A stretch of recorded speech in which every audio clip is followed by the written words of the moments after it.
오늘은 설교이긴 하지만 한 해 동안 살면서 느꼈던 여러 가지 생각들, 제가 가지고 있는 그리스도인의 인생살이에 대한 생각을 나누는 시간, 그러면서 하나님의 뜻이 무엇인지를 생각하면서 준비한 그리스도인의 인생살이에 대한 설교라 할 것입니다. 1997년에 지금으로부터 약 27년 전 이탈리아의 로베르토 베니니라고 하는 한 영화 감독이 직접 각본을 쓰고 감독도 하고 그리고 주연까지도 했었던 1인 3역을 했던 인생은 아름다워라는 영화가 있습니다. 지금 그때 포스터가 나오는데요. 인생은 아름다워라고 하는 이 영화는 저는 극장을 잘 찾는 성향은 아니었지만 어떻게 해서 이 영화를 극장에서 보게 됐는지는 몰라도 저도 모르는 사이에 이 영화를 보게 되었습니다. 사실 이 영화에 대한 정보도 전혀 없었고 이 영화를 어떻게 보게 됐는지도 잘 모르지만 누구와 봤는지도 모르지만 하지만 제 어렴풋한 기억에는 극장가를 갔는데 시간대가 맞는 영화가 이 영화밖에 없었던 것 같습니다. 진짜 아무런 기대 없이 봤던 영화인데 제 인생 일대에 가장 귀한 영화를 보게 되었습니다. 제가 그때까지 가지고 있었던 생각, 그런 생각을 일순간에 바꾸는 제 인생에서 참 귀한 영화였습니다. 이 영화는 두 부분으로 나뉘는데요. 앞부분은 1930년대를 배경으로 하고 있는데 귀도라는 한 남자가 유대인 남자인데 이 남자가 자전거를 타고 가는 장면으로 시작합니다.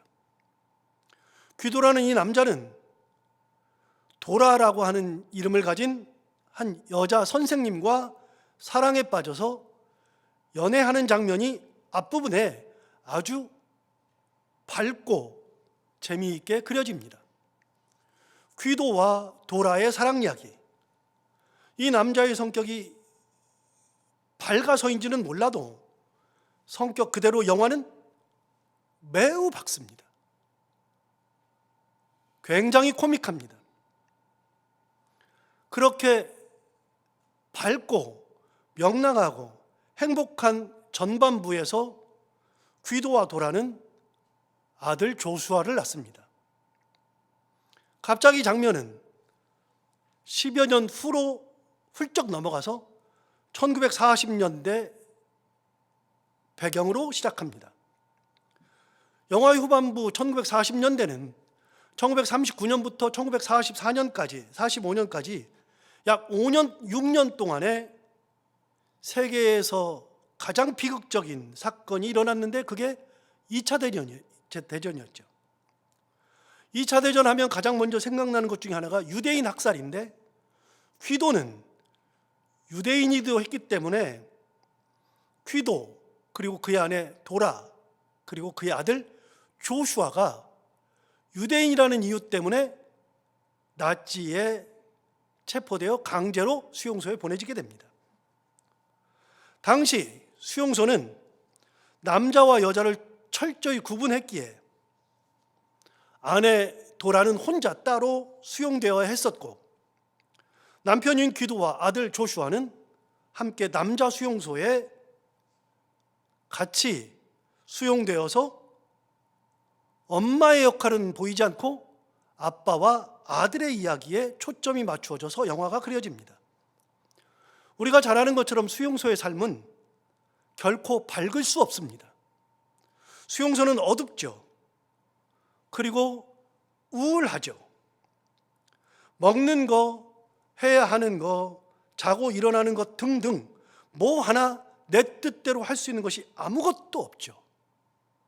그런 상황에서 아버지 귀도와 그리고 아들 조슈아 그 둘의 이야기가 그려지는데, 귀도가 아들 조슈아와 함께 수용소 생활을 하니까 밝을 이유가 하나도 없는데, 그래서 전반적으로는 슬픔과 어둠이 가득해 하는데, 놀랍게도 후반부에도 영화는 굉장히 밝습니다. 영화는 굉장히 명랑합니다. 어둠이 가득한 그 상황에서 귀도가 한 줄기 빛으로 나타나죠. 그런데 귀도가 그렇게 밝게 했던 이유는 아들 때문이기도 합니다. 아들이 수용소에서 마음에 상처가 남지는 않을까, 아들이 이것 때문에 잘못되지는 않을까 염려한 그 아버지 귀도는 끊임없이 아들에게 밝음을 선사합니다. 의도적으로 밝게 아들을 이끌면서 이 모든 것은 게임이라고 말합니다. 우리가 지금 게임하고 있다고 이야기합니다.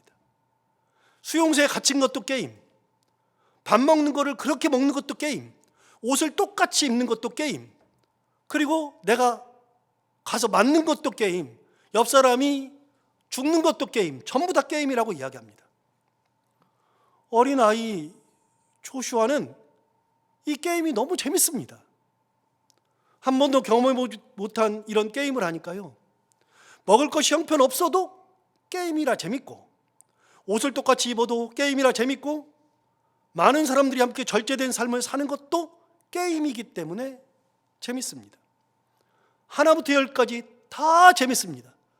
조슈아는 끊임없이 웃고, 귀도는 끊임없이 웃기고, 그 어둠이 가득한 곳에 아버지와 아들의 웃음이 가득한 영화. 아버지는 끊임없이 아들을 밝게 웃게 해주는 빛의 역할로서 혼신의 힘을 다합니다. 아버지의 그 노력이 아들을 밝게 하고 웃게 해주죠. 이렇게 영화가 마지막 부분을 향해 갈 때 아버지 귀도가 끌려가서 죽임을 당합니다. 자기가 끌려가서 죽임을 당할 것을 알게 된 귀도가 아들 조슈아에게 이제부터 진짜 재밌는 게임을 하게 되는데, 내가 당분간 보이지 않더라도 내가 숨겨놓는 이곳에 들어가서 어느 누가 와도 절대로 나오지 말고 끝까지 숨어 있어야지 게임을 잘하는 것이다. 그래서 절대 움직이거나 나오지 말고 이 게임에서 꼭 이겨야 한다라고 이야기해주고, 실제 조슈아는 아버지가 숨긴 곳으로 들어가서 숨게 되죠.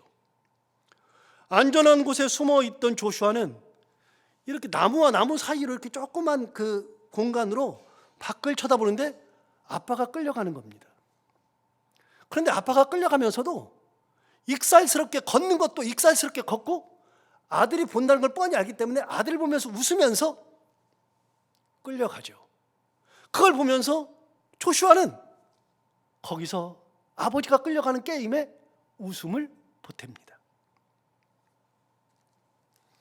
그렇게 하고서 하루가 지나는데 조슈아는 계속 게임을 하고 있습니다. 그리고 이튿날이 되었을 때 전쟁이 끝이 나면서, 바로 아버지가 잡혀간 그 다음 날 전쟁이 끝이 나면서 해방이 되죠. 그리고 그 수용소에 미군의 탱크가 들어옵니다. 미군의 탱크를 발견하자마자 조슈아는 너무나도 재밌는 겁니다. 이 게임의 끝에 미군의 탱크까지 들어왔으니까요. 미군이 들어와서 여기저기를 살피다가 조슈아가 숨어 있는 곳을 발견해서 문을 열고 조슈아를 꺼내서 탱크에 싣고 사라집니다. 그리고 얼마 지나지 않아 조슈아는 엄마 돌아와 제외하는 것으로 영화가 끝이 납니다. 영화는 너무나도 재밌습니다. 1997년에 봤던 이 영화는 제가 잊을 수가 없습니다. 그래서 몇 번을 다시 보았습니다. 엄청 웃기고 밝습니다. 그런데 웃으면서 눈물이 납니다. 분명 웃는데 눈물이 나죠. 저는 이 영화를 보면서 계속 물었습니다. 도대체 이 감독 로베르토 베니니가 왜 이 영화의 제목을 인생은 아름다워 라고 지었을까? 영화가 끝나서도 그 제목이 제 머릿속을 떠나지 않았습니다. 도대체 왜 이 영화의 제목을 인생은 아름다워 라고 지었을까? 이 영화를 만든 로베르토 베니니 감독은 이 영화의 제목을 인생이 아름다우라고 왜 지었는지를 설명한 적이 없습니다. 그래서 그의 의도는 모르지만 짐작은 가능합니다. 그런데 이 영화를 본 평론가들이 인생은 아름다워라고 하는 이 제목을 가지고서 평론을 했는데 4가지로 평론을 했습니다. 첫 번째, 가장 먼저는 왜 인생은 아름다워라고 지었을까? 우리가 사는 삶은 가치가 있고 희망이 있다는 겁니다. 분명 우리가 사는 세상은 비극이 있습니다. 우리는 비극 속에서 살아갑니다. 그렇지만 그럼에도 불구하고 그 비극 속에서 희망을 발견할 수 있다는 그것, 희망이 있다는 것, 한 줄기 빛이 있다는 것, 그래서 그 희망이 삶의 가치가 되고 삶의 의미가 될 수 있다. 이 영화는 잔혹한 전쟁과 학살이라는 극단적인 상황을 배경으로 하지만 그저 그런 상황 속에서도 삶에는 희망이 있고 긍정적인 면이 있다는 것을 말해주고 있습니다. 그 평론을 보면서 저는 그런 생각을 했습니다. 우리가 사는 세상은 어떨까? 여러분, 우리가 사는 세상은 언제나 웃음만 있는 것은 아니잖아요. 우리도 비극이 있고 어려움도 있고 좌절도 있고 아픔도 있죠. 그러나 그런 가운데서 우리의 인생에는 반드시 한 줄기 빛이 쏟아져 내려오고 있습니다. 그 희망을 발견할 수만 있다면 우리 인생은 아름다울 수 있다는 겁니다. 두 번째, 평론가들이 이야기하는 인생이 아름다워라고 하는 제목을 붙인 이유를 평론가들은 이렇게 말했습니다. 사랑과 희생이 있다면 인생은 아름답다. 이 영화에서 아버지 귀도는 아들 조슈아를 끊임없는 사랑과 희생으로 보호하며 돌봐주며 절망적인 상황 속에서도 아버지의 이 노력이 아들의 삶을 순수함과 행복으로 이끌어주는 겁니다. 이러한 부모의 사랑은 삶의 진정한 아름다움이 무엇인지를 보여주죠. 여러분, 그러면서 우리 또 생각해 보는 겁니다. 우리의 삶에서는요, 어려움이 있고 어두움이 있고 아픔이 있지만 어떤 사랑과 희생만 있다면 그러면 우리의 인생은 충분히 아름다울 수 있습니다. 가만히 생각해 보면 부모의 사랑과 희생이 있기 때문에 우리 아이들의 미래가 희망이 있는 겁니다. 가만히 생각해 보면 예수 그리스도의 은혜가 있기 때문에 우리의 삶은 충분히 희망이 있는 겁니다. 인생은 아름다운 거죠. 세 번째, 유머와 긍정의 힘이 인생을 행복하게 해준다는 겁니다. 아무리 어두운 상황 속에서도 웃음을 찾을 줄 알고 긍정의 힘을 가지면 인생을 얼마든지 행복하게 만들 수 있다. 여러분, 그런 가운데서도 얼마든지 우리는 긍정의 힘을 가지면, 긍정의 힘으로 한 걸음 한 걸음 나아가면 우리 인생은 얼마든지 아름다울 수 있다. 마지막, 인생은 정말 아름답다고 평론을 했습니다. 우리 인간은 사는 장소가 다르고 삶의 내용도 다르고 처지가 다 다르지만 어떤 곳에서 어떤 모습으로 살든 인생 자체는 아름답다는 겁니다. 그렇게 믿고 그런 긍정적인 모습으로 살면 인생은 누구에게나 아름다운 겁니다. 저는 이 영화를 본 후에 인생을 생각하는 판단 기준이 완전히 달라졌습니다. 인생은 흘러가더라도, 우리가 나이를 먹더라도, 우리가 때가 되면 늙어져서 죽을 때가 되는데 우리가 흐르는 세월을 막을 수 있는 사람이 누가 있습니까? 그러니 그냥 자고 일어나는 것 같은데 어느 순간에 보면 한 달이 훅 가 있고 또 오늘도 자고 일어나는 것 같은데 1년이 훅 가 있고 어느 순간에 보니까 우리가 이렇게 많은 세월을 살았더라고요. 우리 흔히 하는 말로 이래도 한 세상 저래도 한 세상 이런 말 쓰는데요, 진짜 그래요. 미워해도 한 세상, 사랑해도 한 세상, 찡그려도 한 세상, 밝게 웃어도 한 세상, 지나고 보면 한 세상 사는 건데, 제가 인생은 아름다워라는 영화를 보고 난 다음에 그때부터 가진 생각, 찡그리고 살 이유가 뭘까? 왜 부정적인 말을 하며 살아야 할까? 왜 사람들의 마음을 아프게 하고 살까? 어차피 한 세상을 살아가는데, 지나놓고 보니까 이 나이가 되었는데 왜 도대체가 찡그리고 살까? 왜 그렇게 부정적으로 살까? 왜 그렇게 살까? 저는 그렇게 살기 싫었습니다. 저는 1995년에 결혼했으니까 올해 10월이 되면 결혼 30주년이 됩니다. 언제 이렇게 시간이 지났나 싶은데 30년이 흘렀습니다. 물론 저보다도 연세가 더 많으시니까 저보다도 오래 사신 분들이 분명히 있을 텐데요. 제 기준으로 30년은 굉장히 깁니다. 왜냐하면 올해 6월 달이 되면 저는 만으로 59세거든요. 59년이면 그 중에 반이 30년인데 결혼 생활을 결혼하지 않은 때보다도 더 많이 한 겁니다. 언제 그랬나 싶은데 그렇게 오래 살았습니다. 이렇게 되고 보니 결혼 생활에 대한 여러 회환이 남습니다. 잘한 것도 있지만 못한 것도 참 많고, 그런 상황 속에서 후회되는 것들 굉장히 많습니다. 아내를 너무 제 기준으로 만들려고 하지는 않았나, 제 기준에 차지 않으니 조심시키고 뭐라고 하고 화를 내고 싸우고 말도 하지 않고 무시하고 함부로 말을 했던 그런 때가 있었습니다. 세상에서 가장 사랑해야 하는 존재인데 가장 미워할 때가 있었습니다. 지금 생각하면 왜 그렇게 살았나 싶어요. 30년을 왜 그런 생각을 하고 그렇게 행동하고 살았을까? 여러분, 그러지 않아도 사랑만 해도 괜찮은 30년인데 요즘 제가 성화가 돼가지고요, 요즘 제가 굉장히 사람이 좋아져가지고요, 그런 세월이 너무 잘못된 세월을 살았다. 인생은 아름답다고 했는데, 그때 판단 기준을 바꿨다고 했는데 살아가는 걸 보니까 그렇게 안 사는 것들이 너무 많아요. 왜 마음을 아프게 할까? 웬만하면 그 삶을 이해하고 노력하고는 있는데, 그럼에도 불구하고 지금도 가끔 성질이 죽지 않아서 못된 것이 나오고 하는데,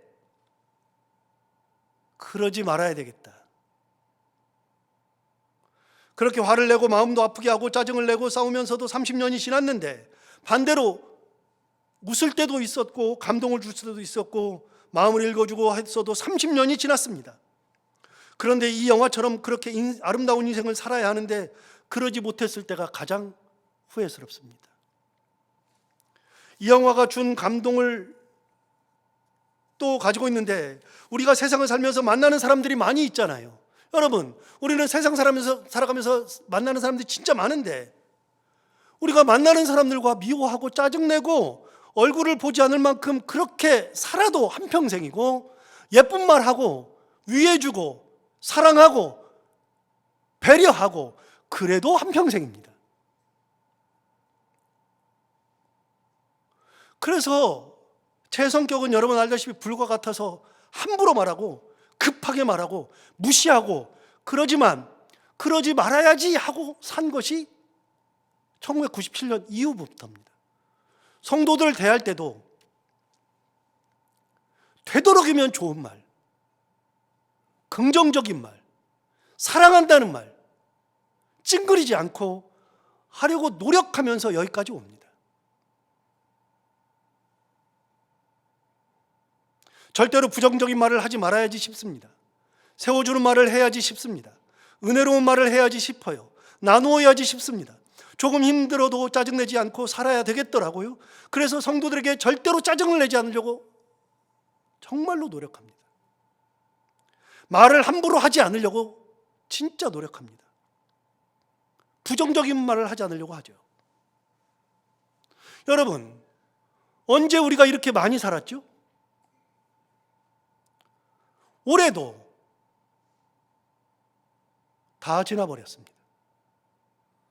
1년이 52주인데 오늘이 52번째 주일입니다. 2014년이 언제 이렇게 다 지났는지 모르겠습니다. 이제 다음 주일이 되면 우리는 2025년 첫 번째 주일을 맞이합니다. 어떻게 사셨습니까? 올 한 해를 어떻게 채웠습니까? 올 한 해 이렇게 살았어도 한 해요, 저렇게 살았어도 한 해입니다.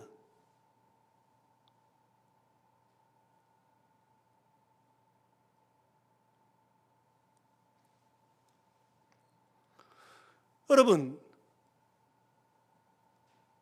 우리가 인생을 살아가면서 신앙생활하면서 오해하지 말아야 될 게 하나 있습니다. 여러분, 신앙생활은 어깨에 막 힘이 막 들어가고 경직되는 게 신앙이 아닙니다. 결코 아닙니다. 신앙생활은 막 그렇지 않습니다. 여러분, 신앙은요, 삶입니다. 삶. 신앙 따로 삶이 따로 아닙니다. 절대로 아닙니다. 내가 가지고 있는 신앙과 내 삶이 다른 거는 이건 신앙이 아닙니다. 여러분, 신앙은 삶이요, 삶이 신앙이요. 그래서 어깨 막 힘들어가고 막 몸에 경직되고 이렇게 신앙생활하는 거는 진짜 아닙니다.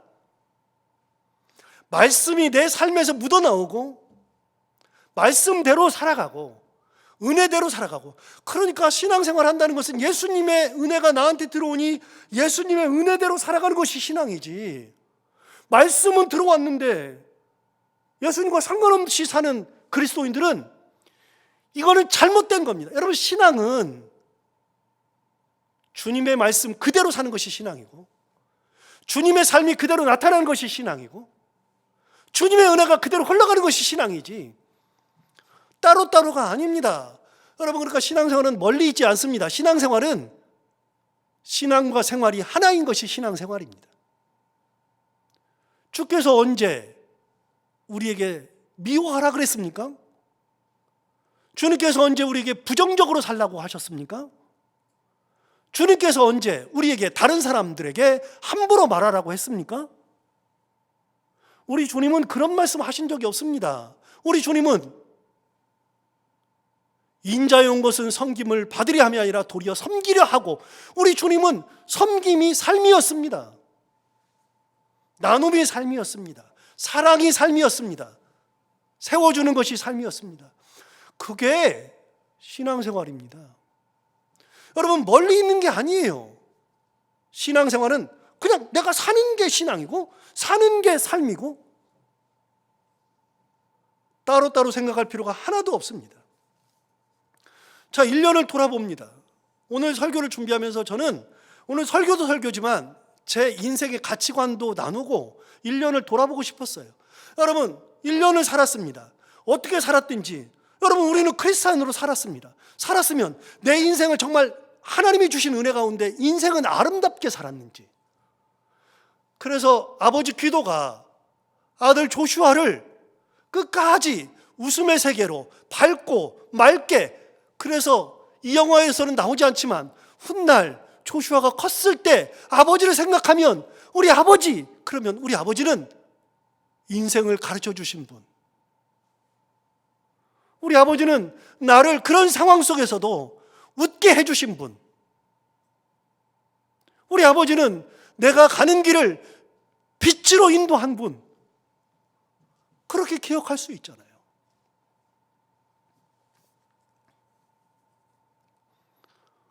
여러분, 1년 동안 뭘로 채웠습니까?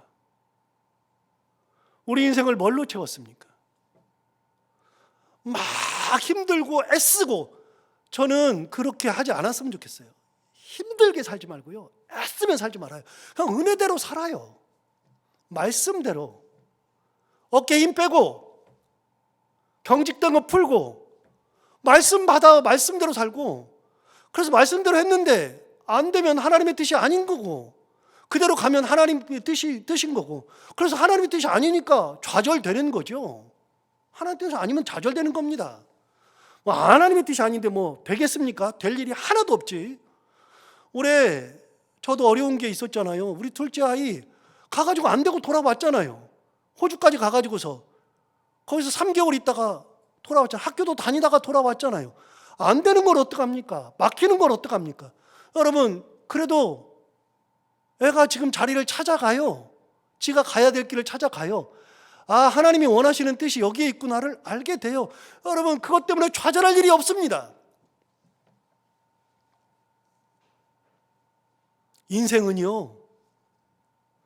우리 인생은요, 어떻게 살아도 우리는 그리스도인으로 사는 겁니다. 그러면 그리스도의 은혜로 살고, 그리스도의 말씀으로 살고, 그리스도께서 가셨던 그 길을 주님과 같이 가는 것이 그리스도인의 삶이지 다른 것이 아닙니다. 오늘 본문은 솔로몬이 가르쳐주는 참 신앙입니다. 이 본문이 나오는 것은 전도서잖아요. 솔로몬이 지은 글들이 꽤 많습니다. 솔로몬이 지은 글들 중에 시편은 2개의 시가 남아 있습니다. 솔로몬이 지은 시가 2개가 남았습니다. 잠언은 31장 중에 29장까지를 솔로몬이 지었습니다. 나머지 30장, 31장은 다른 사람이 지었습니다. 31장까지 중에서 29장을 솔로몬이 지었습니다. 아가서도 8장까지인데 아가서도 솔로몬이 지었습니다. 시편은 자기의 어떤 사상이요, 잠언은 삶의 지혜요, 아가서는 하나님과 우리의 사랑으로, 남녀의 사랑으로 비유해서 쓴 아주 귀한 시죠. 전도서는 다릅니다. 전도서도 솔로몬이 썼는데 저는 솔로몬이 쓴 모든 글들 중에 전도서를 제일 좋아합니다. 전도서는 언제 쓴 거냐? 전도서는 죽기 직전에 백발이 되었을 때 인생을 다 살아놓고 그때 쓴 것이 전도서입니다. 그러니까 전도서는 전도자가 인생을 다 산 다음에 내가 인생을 살아보니 이렇더라, 그러니까 인생을 이렇게 살면 좋겠다라고 하는 인생 지침서가 전도서입니다. 그 전도서를 시작하면서 그가 결론으로 말하는 것이 전도서 1장 2절 말씀입니다. 1장 2절 말씀에 이렇게 말했습니다. 전도자가 이르되, 전도자는 솔로몬이죠. 헛되고 헛되며 헛되고 헛되니 모든 것이 헛되도다. 전도서 1장 2절에 솔로몬은 인생이 헛되다 그랬는데 헛되다는 표현을 5번씩 했습니다. 이게 그의 결론이죠. 한평생을 살고 나이가 들어 하나님 앞에 갈 때가 되니 인생에서 했던 것들이 많이 헛되더라는 겁니다. 사실 인생을 살고 나면 하고 싶은 말이 얼마나 많을까요? 그런데 인생을 다 살고 나니까 하고 싶은 말이 많은 게 아니라 단순해지더라는 겁니다. 여러분, 젊었을 때는 이런 생각을 했는데 늙으면, 이제 인생이 다 살고 나면 그런 생각했던 것들이, 내가 어떻게 그렇게 살았지? 그런 것들이 많습니다. 젊었을 때는 내가 뭐에 막 그걸 가지려고 아둥바둥 거리는데 인생 다 살고 나니까 의미가 없어요. 옷도 젊었을 때지 연세가 드신 분들은 옷에도 별 관심이 없습니다. 먹는 것도 큰 관심이 없습니다. 연세가 95세 되셨는데 큰 집 사겠다 하시는 분 없습니다. 그거 연세가 들고 나니까 별로 의미가 없죠. 인생을 다 살고 나니까 별로 의미 없는 건데 내가 그렇게 열심히 살았네, 헛된 거였네. 이게 솔로몬이 하고 싶은 얘기입니다. 그렇게 헛된 거니까 그 헛된 것에 마음을 두지 말고 진짜 의미 있는 것을 위해서 살아야 하는 거다라고 하는 것이 전도서의 핵심이죠. 그러면 진짜 의미 있는 것이 무엇인가? 오늘 본문에 답이 있습니다. 오늘 본문에 주시는 그 답이 뭐냐? 9절을 보시면 청년이여 내 어린 때를 즐거워하며 내 청년의 날들을 마음에 기뻐하여라. 여기까지만 보고 그 다음은 좀 이따 보겠습니다. 내 어린 때를 즐거워하며 내 청년의 날들을 마음에 기뻐하여라 라고 주문을 한 겁니다. 무슨 말이죠? 기뻐하고 즐거워하라. 네가 청년의 때를 살아갈 때, 힘 있을 때 웃으며 살고 행복하게 살고 재밌게 살라는 겁니다. 저는 이 말에 100% 동의합니다. 이 말이 진짜 좋습니다. 청년의 때에 기쁘고 즐겁고 행복하게 살아야지. 다시요. 우리 인생은 뭘로 채우든지 채워가지고 인생은 가는 겁니다. 뭘로 채우든지 채워서 가는 건데 내 인생을 기쁨과 즐거움과 행복함 말고 뭘로 채워요 도대체가? 하나님의 은혜로 그걸로 채우는 거지.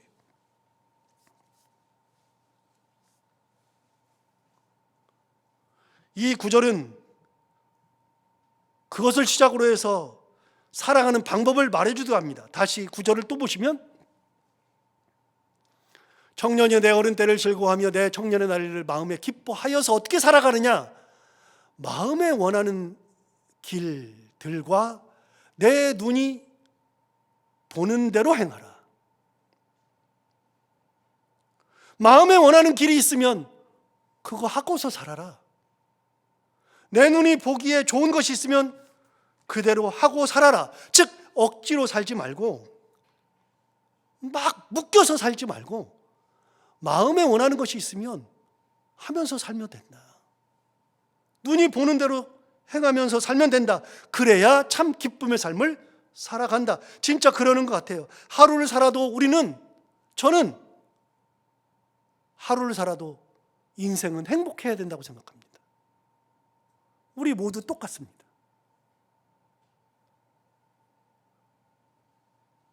사실 우리가 사는 것을 보면 인생은 같은 사람이 한 명도 없어요. 심지어는 부부도 같은 인생 살고 있는 것 같지만 다릅니다. 부모 자식 간에도 다릅니다. 그러니까 어떻게든 살아갑니다. 그런데 인생에서 가장 중요한 건 뭐냐? 어린 때가 즐겁고 행복하고 기쁨의 삶. 그러기 위해서는 내가 하는 것들을, 마음에 원하는 것들을 하나님이 주신 그 은혜 가운데 내가 원하는 것들을 마음껏 해가며 또 내가 보는 것들 중에서 좋은 것을 할 수 있는 그런 삶 사는 것이 가장 중요하다. 이 구절의 마지막이 뭘까요? 구절을 다시 보시면 이렇게 말합니다. 다시 읽어볼까요? 청년이여 내 어린 때를 즐거워하며 내 청년의 날들을 마음에 기뻐하여 마음에 원하는 길들과 내 눈이 보는 대로 행하라.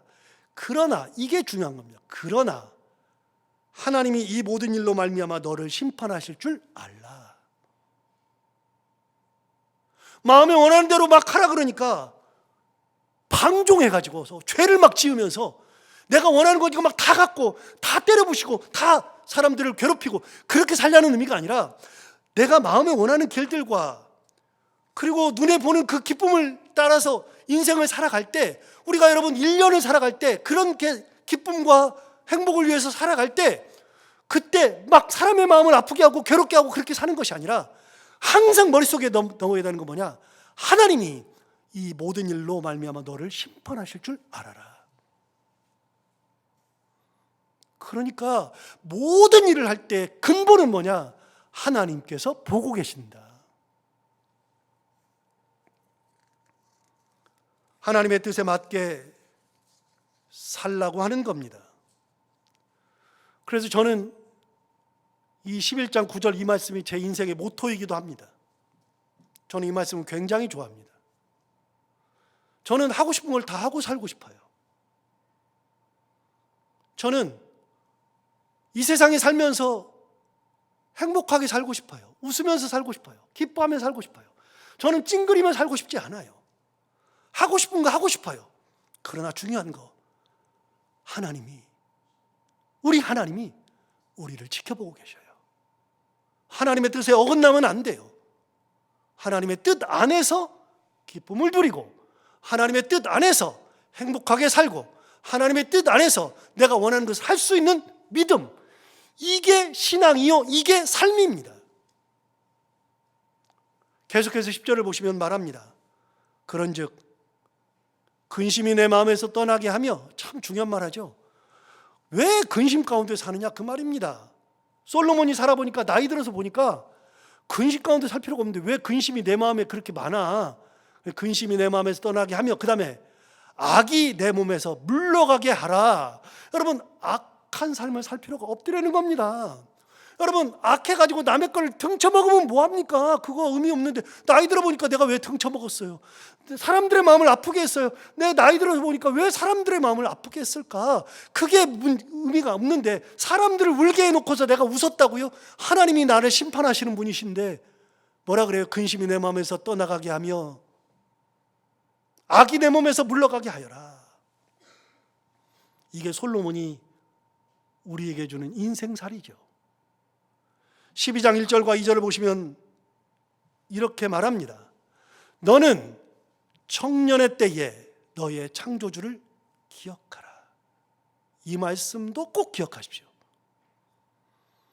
여러분, 내가 살아가는 동안에는 우리의 창조주를 기억해야 하는 겁니다. 하나님을 기억해야 되는 거예요. 하나님 나를 보신다. 창조주 하나님이 나를 지키신다. 하나님을 기억하고 살면, 내가 이 세상을 살면서 하나님의 은혜 가운데 하나님의 뜻이거든요. 하나님이 나를, 내가 이 땅에서 막 우울하게, 막 괴롭게, 힘들게 살아가는 것을 하나님 원하신 적이 없어요. 나로 하여금 하나님의 은혜 가운데 웃게 하시고, 나로 하여금 하나님의 은혜 가운데 행복하게 하시고, 나로 하여금 하나님의 은혜 가운데 나누게 하시고, 사람들을 행복하게 만들고, 이게 하나님의 뜻일진데, 하나님을 항상 생각하면, 창조주 하나님을 기억하면, 나를 심판하신 하나님을 기억하면 악은 당연히 물러가는 거고요, 근심 물러가는 거고요, 하나님을 항상 기억하고 살아야 한다. 하나님이 중심이다. 이게 제 삶의 모토입니다. 저는 이렇게 살아갑니다. 우리가 뭔가에 마음을 빼앗기면, 뭔가를 가지려고 하다 보면, 그렇게 뭔가에 마음을 빼앗기면 하나님을 잊어버려요. 하나님이 안 보여요. 예를 들어서 여러분, 교회에서도 뭔가에 막 집중해가지고 이거여야 돼 그러는 순간에 하나님이 안 보일 때가 진짜 많습니다. 여러분, 교회에 하나님 안 보일 때가 있습니다. 진짜로 있습니다. 남의 교회 얘기해서 미안한데, 제 친구가 목회하는 교회 얘기를 잠시 합니다. 제 친구가 목회하는 교회 너무 마음이 아파서, 제 친구가 목회하는 교회에서 교회법을 개정하려고 하는 작업이 있었습니다. 교회의 법을 개정해서 교회 룰을 만드는 거죠. 정관을 만드는 거니까요. 제 친구가 좀 어리숙어요. 진짜 어리숙해요. 보면은 참, 가끔 제가 그러더니 너 왜 이렇게 멍청하냐, 왜 상황을 그렇게 깨닫지 못하냐, 근데 그런 게 있거든요. 얘는 너무 순수해요. 순수라기보다는 순진하죠. 여러분, 순수는 좋은 거예요. 순진은 좋으면서도 엄청 나쁜 게, 멍청한 게 순진이에요. 걔가 순진해요. 그러니까 뭐 이렇게 얘기를 하다 보니까 교회법을 개정한다고 그러니까 좋네 그러고서 했는데, 나중에 알고 보니까 의도가 보이는 거예요. 나중 되니까 그 의도를 파악하고 나니까 너무 악한 거죠. 안 된다 그러면서 엄청 싸웠습니다. 싸웠는데 그분들이 밀어붙여가지고 교회법을 개정하자고 그랬습니다. 공동회에서 통과가 돼야 되는데, 교회에서 돌아가는 걸 보니까 공동회에 통과가 안 되겠거든요. 그러니까 그분들이 제 친구한테 엄청 압력을 넣어서 공동회에서 투표하지 말고 그냥 목사님이 통과시켜달라. 그러면서 뭐라 그러냐면, 안 그러면 교회 깨진다, 안 그러면 교회 시끄러워진다, 안 그러면 목사님한테 좋은 일이 안 생긴다, 자꾸 그렇게 얘기한다는 겁니다. 그래서 친구가 뭐라 그러냐면, 장원아 그냥 해줘야 될까 봐. 그래서 제가 뭐라 그러냐면 이렇게 말했습니다. 야, 너는 목사가 돼가지고 그분들이 그렇게 하면 교회가 깨진다 그러면, 그게 하나님이 깰 거면 깨. 그게 그 사람들이 하나님의 뜻이라고 네가 확신해? 그럼 해. 그러나 하나님의 뜻이 아니면 너 목숨 걸고 막아야지. 네가 사임해도 막아야지. 너는 목사로서 교회에서 하나님의 뜻이 나오게 해야지. 하나님의 뜻이 이루어지게 해야지. 왜 교회에서 하나님의 뜻이 아니라 사람들 몇 명이 교회 시끄럽게 한다, 교회 깨진다, 그것 때문에 그것에 불에 네가 목사 맞냐? 제가 굉장히 뭐라고 했습니다. 저는 하나님의 뜻이 아니라 그러면 절대로 안 할 겁니다. 여러분, 뭐에 몰두하다 보면 하나님을 잊어요. 가끔 우리 하나님 잊어요. 의미 없이 하나님 잊어요. 아니요. 저는 인생이 기쁘고 행복하게 살아야 된다고 항상 생각합니다. 그러나 진짜 중요한 게 있습니다. 그러다가 하나님을 놓치면 안 되는 겁니다. 하나님이 살아계셔서 보고 계시거든요. 심판하시거든요. 창조주를 기억하거든요. 하나님을 기억하고 하나님의 은혜 가운데 우리 인생 살아갈 때 우리가 나이 들었을 때도 채워야죠. 뭘로 채워요? 하나님의 은혜로 채워 있어야 되고, 하나님의 말씀으로 채워 있어야 되고, 하나님의 은혜와 말씀으로 인해서 내 인생이 기쁘고 행복한 인생으로 채워져야죠. 이게 솔로몬이 나이 들어서 해준 얘기입니다. 여러분, 우리 인생 살아가면서 올해 52주까지 사셨는데 진짜 수고하셨습니다. 살아남은 것만 해도 대단해 보입니다. 그리고 앞으로 인생 살아갈 때 얼마 남지 않았든지 뭐 오랜 기간 살아가든지 꼭 기억해야 될 거, 창조주 하나님을 기억하고 하나님의 은혜 가운데 우리 인생 신앙생활에 하나님의 은혜 가운데 기쁨과 행복이 가득한, 웃음이 가득한 신앙생활하는 우리 모두가 다 되기를 바랍니다. 기도하겠습니다. 하나님 아버지, 감사합니다. 우리가 길을 걸어갈 때 창조주와 함께 걸어가는 인생, 세상 것을 바라보지 않고 세상에 매몰되지 아니하고 창조주를 의식하며 창조주를 기억하며 창조주와 함께 걸어가는 그 길, 그 길만큼 귀한 길이 있을까? 하나님 아버지, 우리가 올해도 1년을 살았는데 올 1년간 동안 지켜주신 하나님을 찬양하며 하나님의 은혜 가운데 우리가 어떤 모습으로 살았든 이제 또 한 해를 살아가고 남은 인생을 살아가는 동안에 우리가 창조주 하나님을 기억하며 하나님의 은혜 가운데 웃고 행복한 참 아름다운 인생을 살아갈 수 있는 참 그리스도인들, 참 신앙인들 다 되게 하여 주옵소서. 예수님 이름으로 기도하옵나이다.